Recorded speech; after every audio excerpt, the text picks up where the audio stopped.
Assalamualaikum warahmatullahi wabarakatuh. Pada kesempatan kali ini kita akan belajar tentang limit fungsi, terutama limit fungsi aljabar ya. Limit fungsi ini merupakan materi kelas 12 dan masuk dalam kompetensi dasar 3.30, yaitu menentukan nilai limit aljabar. Sedangkan indikator pencapaian kompetensinya ada 4, yaitu menemukan konsep limit fungsi aljabar, kedua, menyelidiki sifat-sifat limit fungsi aljabar, ketiga, menghitung nilai limit fungsi aljabar, dan yang keempat, menerapkan sifat-sifat limit fungsi aljabar dalam penyelesaian masalah. Nah, bagaimana cara mencari nilai limit? Ini ada metode substitusi ya. Pertama kita gunakan metode substitusi untuk menyelesaikan limit X mendekati A Fx. Caranya langsung memasukkan nilai X ke dalam fungsi Fx ya. Apabila ketemu langsung bilangan real, nah itu merupakan jawaban limit. Jika pada metode substitusi menghasilkan suatu nilai bentuk tak tentu seperti 0 per 0, tak hingga per tak hingga, ataupun tak hingga dikurangi tak hingga, maka fungsi tersebut harus difaktorkan terlebih dahulu, kemudian baru bisa disubstitusikan. Perhatikan bagian berikut. Ketika ada soal limit X mendekati AFX dan kita mencari nilai limitnya dengan cara atau metode substitusi, maka kita akan menemui 3 macam bentuk, yaitu nilai tertentu, yang kedua nilai tak tentu, dan yang ketiga bisa jadi tidak ada nilai limit. Nilai tertentu itu merupakan anggota bilangan real dan ini bisa disebut sebagai hasil. Sedangkan nilai tak tentu itu belum bisa dikatakan sebagai hasil karena bentuknya itu 0 per 0, tak hingga per tak hingga, dan tak hingga dikurangi tak hingga.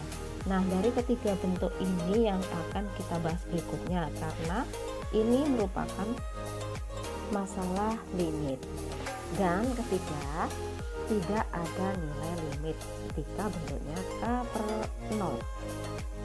Dari bagan tadi, nilai tak tentu harus diselesaikan supaya memperoleh hasil nilai tertentu. Nah, yang pertama kita bahas bentuk 0 per 0. Metode penyelesaiannya yaitu ada 2 macam, yaitu pemfaktoran dan yang kedua perkalian sekawan. Contoh, perhatikan.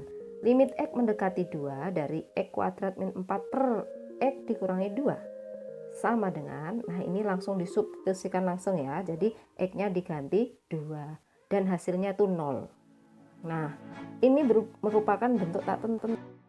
Nah, sekarang gimana caranya supaya soal itu bisa menjadi bentuk tertentu? Caranya dengan memfaktorkan. Perhatikan, X kuadrat dikurangi 4 apabila difaktorkan akan menjadi X min 2 X plus 2. Nah, dari situ bisa terlihat X min 2 per X min 2 itu kan hasilnya 1, bisa dicoret ya. Jadi tinggal kita masukkan X plus 2. X-nya diganti 2, ketemunya 4. Perhatikan contoh berikutnya ini, ada limit X mendekati 2, akar 2X plus 5 dikurangi 3 per X dikurangi 2. Ketika ini diselesaikan dengan cara substitusi, maka didapat hasil 0 per 0. Padahal hasil 0 per 0 itu adalah bentuk tak tentu. Karena hasilnya bentuk tak tentu, maka cara menyelesaikannya dengan perkalian sekawan. Cara mengalihkan sekawan itu perhatikan, soalnya bentuk akarnya ada di atas. Nah, itu yang digunakan untuk mengalihkannya. Itu bentuknya akar 2X plus 5 min atau dikurangi 3. Sekawan dari dikurangi 3 itu jadi ditambah ya, jadi kebalikannya gitu maksudnya. Jadi atas maupun bawah dikalikan dengan akar 2X ditambah 5 ditambah atau plus ya 3. Nah, atas bawah semua dikalikan.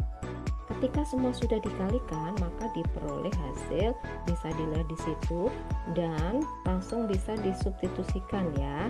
X-nya diganti 2 semua. Jadi diperoleh hasil 2/6 sama dengan 1/3. Itu yang dinamakan hasil limit. Nah, sekarang kita ke bentuk tak hingga per tak hingga. Metode yang digunakan untuk menyelesaikannya yaitu pemilang dan penyebut dibagi peubah dengan pangkat terbesar. Contoh, limit X mendekati tak hingga X kuadrat ditambah 3X dikurangi 5 per 2X kuadrat ditambah 4X dikurangi 1. Bawahnya diperhatikan, nah X-nya itu dikeluarkan ya, jadi hasilnya X kuadrat dalam kurung 1 plus 3 per X, mohon maaf itu salah ngetik sedikit ya, 3 per X ya, dikurangi 5 per X kuadrat, dan bawahnya X kuadrat dalam kurung 2 plus 4 per X dikurangi 1 per X kuadrat.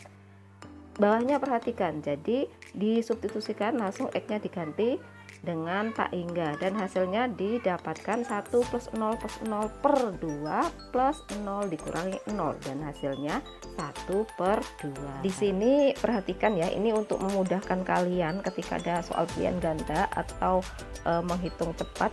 Nah, ini ada aturannya untuk limit X mendekati tak hingga. Ketika ada bentuk soal limit X mendekati tak hingga, AX pangkat M ditambah BX pangkat M dikurangi 1 dan seterusnya itu, maka perhatikan pangkatnya. Nah, ketika M-nya itu lebih besar dari N, maka hasil akhir yang didapat itu tak hingga.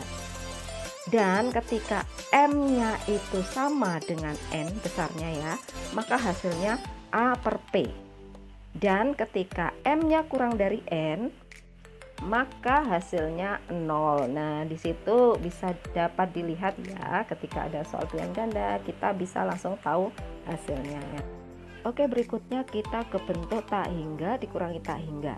Ketika kalian ketemu dengan soal limit X mendekati tak hingga, akar dikurangi akar seperti contoh di situ, maka cara penyelesaiannya yaitu dengan perkalian sekawan. Tapi kalau kita bahas di sini itu panjang sekali. Maka dari itu kita pakai cara cepatnya, yaitu perhatikan ketika A-nya sama dengan P, maka hasilnya ada rumus cepatnya yaitu B dikurangi Q per 2 kali akar A. B dikurangi V, ya itu salah ketik dikit ya. Kemudian apabila A-nya lebih dari P, maka hasilnya positif tak hingga, dan ketika A-nya kurang dari P, maka hasilnya negatif tak hingga. Oke, berikutnya kita ke sifat-sifat limit. Nah, di situ ada 5 ya. Mungkin kalau masih ada tambahan bisa dicari lagi ya di sumber-sumber yang lain. Nah, itu yang pertama limit X mendekati A K sama dengan K, dan bisa dibaca sendiri ya sampai 5 itu. Nah, dipahami, dibaca. Nah, kita nanti untuk lebih jelasnya kita ulangi lagi dengan soal-soal atau contoh-contoh yang lain ya. Kemudian ini uji kompetensi dicoba dulu. Siapa tahu nanti bisa, kalau belum bisa kita kerjakan sama-sama. Nah, diperhatikan dulu, nanti kita bahas pada pertemuan berikutnya. Oke, selamat mencoba. Assalamualaikum warahmatullahi wabarakatuh.